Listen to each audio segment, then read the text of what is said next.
Novruz bayramını qeyd eləmək olarmı? Bəziləri ümumiyyətcə İslamda olmayan bütün adət-ənənələri kökündən vuraraq onları haram bilirlər.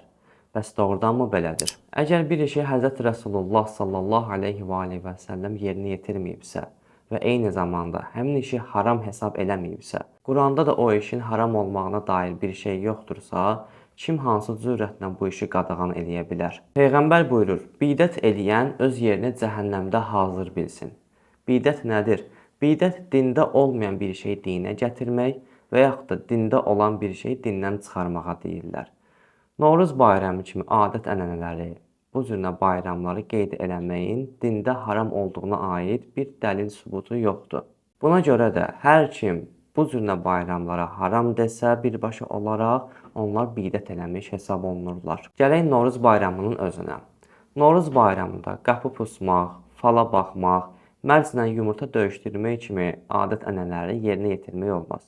Çünki bu cürlə adət-ənənələr dində haram hökmündədir. Amma bundan sonra yerdə qalan ki, adət-ənənələrimiz var, onları yerinə yetirməyin heç bir problemi yoxdur. Deyə bilərlər ki, bu əməl atəşpərəstlərdən qalıb. O zaman mən də sual verirəm ki, hansı bir insan tonqaldan atılananda və yaxud da evində şəkərbura paxlava yeyəndə atəşpərəstliyi yadına düşür və atəşpərəstlik dininə iman gətirir. Bu halları nəzərə alaraq Novruz bayramını keçirməyin heç bir problemi yoxdur.